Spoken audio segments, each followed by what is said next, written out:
शहीद Allah Bakhsh Soomro art design and heritage university इंतजामिया तरफां गर्मी जूं मोकलूं न ॾियण ख़िलाफ़ शागिर्दनि एहतजाज कंदे धरणो वियो आहे।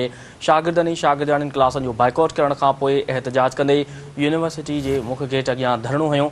शागिर्द अॻवाननि जो चवणु हो त समूरनि तालीमी इदारनि में गर्मी जूं मोकलूं थी वियूं आहिनि, पर Shaheed Allah Bakhsh Soomro art design and heritage इंतजामिया शागिर्द दुश्मन फ़ैसिला कंदे गर्मी जूं मोकलूं बंदि करे छॾियूं आहिनि। अॻवाननि जो चवणु हो त हू यूनिवर्सिटी इंतजामिया जा ॾाढे मुड़सी वारा फ़ैसिला हरगिज़ क़बूल न कंदा। अव्हां खे आगाह करे रहिया आहियूं धरणे जे हवाले सां त Shaheed Allah Bakhsh Soomro art design and heritage university इंतजामिया तरफ़ां गर्मी जूं मोकलूं न ॾियण ख़िलाफ़ शागिर्दनि एहतजाज कंदे धरणो वियो आहे। शागिर्दनि ऐं शागिर्दियाणियुनि क्लासनि जो बाइकॉट करण खां पोइ एहतजाज कंदे यूनिवर्सिटी जे मुख्य गेट अॻियां धरणो हुयो।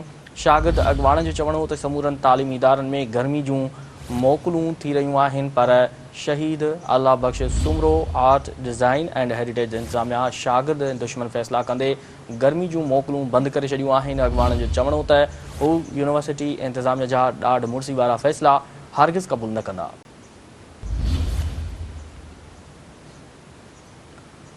अव्हां खे आगाह करे रहिया आहियूं अहम ख़बर जे हवाले सां त Shaheed Allah Bakhsh Soomro art design and heritage university इंतजामिया तरफ़ां गर्मी जूं मोकलूं न ॾियण ख़िलाफ़ शागिर्दनि एहतजाज कंदे धरणो वियो आहे। शागिर्दनि ऐं शागिर्दियाणियुनि क्लासनि जो बाइकॉट करण खां पोइ एहतजाज कंदे यूनिवर्सिटी जे मुख्य गेट अॻियां धरणो हुयो।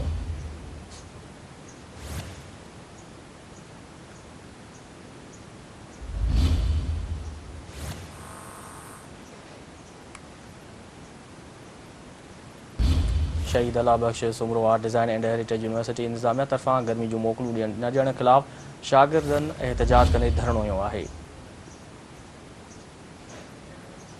वधीक तफ़सील मालूम कंदासीं। टेलीफोन ते मौजूदु आहे जामशोरो खां सिंध टीवी न्यूज़ जो रिपोर्टर फ़हद जामरी। जी फ़हद, शागिर्द एहतजाज करे रहिया आहिनि, वधीक तफ़सील हिन वटि आगाह कजो। जी बिल्कुल, Shaheed Allah Bakhsh Soomro art design and heritage university Jamshoro में इंतजामिया तरफ़ां गर्मी जूं मोकलूं न ॾियण ख़िलाफ़ शागिर्दनि ऐं इंतजामिया में छिटाइण वारो माहौल पैदा थी आहे। शागिर्दनि तरफ़ां एहतजाज जी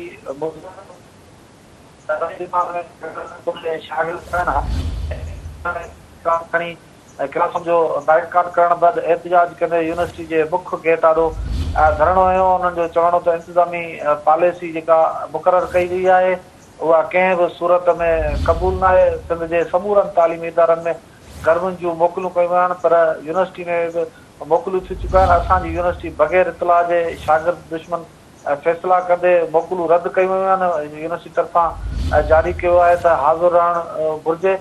सिंध जी तालीमी इदारनि में पॉलिसी हिकु जहिड़ी हुजणु घुरिजे। हुन चयो त यूनिवर्सिटी जे टाइम सुबुह जो 8 खां शाम जो 5 वॻे ताईं कयो आहे। 1 साल अंदरि सालियाना सेमेस्टर 3 कया विया आहिनि जेके कंहिं बि यूनिवर्सिटी में न आहिनि।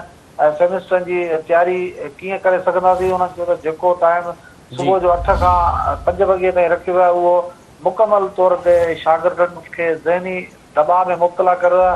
हुननि चयो त असांजो जेको माहौल आहे हींअर तमामु ख़राबु थी वियो आहे।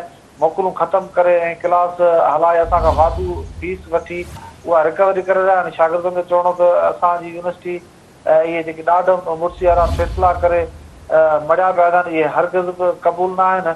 असांजो एहतजाज जारी रहंदो। यूनिवर्सिटी इंतज़ामिया तरफ़ां जीअं ॿियनि तइलीमी इदारनि में मोकिलण वारो हिकिड़ो निज़ाम बरक़रार आहे उहो बि हिते बरक़रार कयो वञे। ॿी सूरत में एहतजाज जी तहरीक जो आगाज़ कयो वेंदो। जी ठीकु आहे फ़हद, तफ़सील लाइ वॾी महिरबानी।